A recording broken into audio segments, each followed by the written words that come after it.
Bonjour depuis Alep. Je voulais simplement vous faire cette courte vidéo pour essayer de vous introduire à la lettre que j'ai écrite à l'attention du président de la République française. Lettre écrite également à l'attention des élus et de toute personne sensible à ce qui se passe ici. J'ai des amis qui ont eu la gentillesse de la traduire en plusieurs langues, du coup j'espère qu'elle sera accessible à un maximum de personnes. Je fais pas de politique aujourd'hui. Je suis là pour parler principalement d'humain et de la situation ici. Vous savez, voilà maintenant des années que la France construit une stratégie de communication médiatique, politique, qui a pour objectif de légitimer l'intervention de la France dans la guerre en Syrie, légitimer le renversement du gouvernement syrien. On est passé par là, par l'armement des terroristes, on est passé par le vote de sanctions contre le gouvernement, des sanctions qui ne touchent que les citoyens syriens. Vous savez, on a beaucoup parlé de la libération ces derniers temps, mais ça veut rien dire. Je veux dire qu'on continue à recevoir des roquettes. La guerre, elle n'est pas terminée. Je veux dire que les terroristes qui étaient à 1 km d'ici, maintenant ils sont à 15 km. Ils sont toujours là. Ils sont juste un peu plus loin. Ce qui est mieux.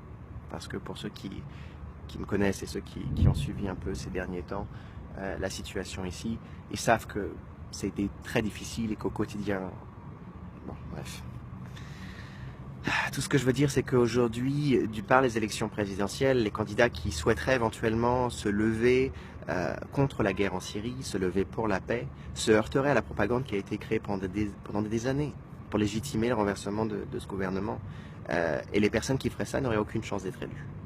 Du coup, j'ai écrit cette lettre dans laquelle je m'engage, qui est une responsabilité, mais que j'assume entièrement, pour essayer de permettre à quiconque souhaiterait défendre la paix en Syrie avec des arguments qui permettent de justifier aujourd'hui la cessation des combats et surtout qu'on cesse de soutenir des terroristes sur place. J'essaie de transmettre des arguments qui permettraient à quiconque aujourd'hui, dans la course présidentielle ou politique, de pouvoir justifier leur position.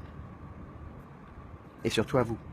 J'ai envie de dire que pendant des années, pendant des mois, on vous a menti sur la situation ici. Je veux dire que oui, c'est vrai, il y a eu les bombardements, ils ont existé.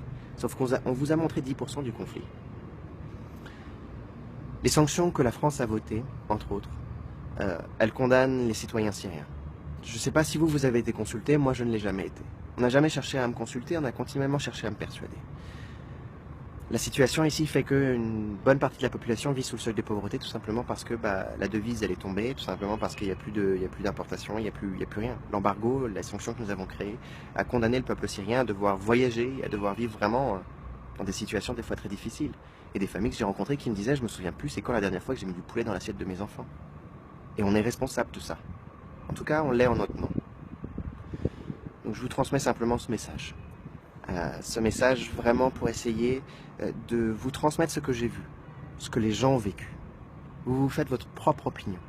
Mais je vous demande sincèrement de prendre du recul sur la situation de manière à ce que notre prochain gouvernement ne reparte pas en guerre et ne nous engage pas encore à détruire ce pays, ainsi que surtout les gens qui y vivent.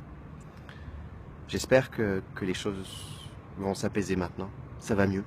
Ça va un peu mieux. Vraiment, les gens ont du mal à réaliser, mais les gens sont vraiment heureux et les gens, toutes les familles qui sont échappées de l'Est maintenant commencent à rentrer dans leur famille, j'ai vu mes volontaires, leurs grands-parents, leurs oncles sont revenus de l'Est et ont rejoint la famille ici.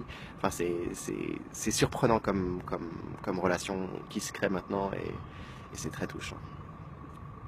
Donc je vous demande simplement d'ouvrir les yeux et d'ouvrir tout ce que vous avez à l'intérieur pour ne pas oublier les gens qui vivent ici, ne pas vous laisser duper par cette communication, cette propagande.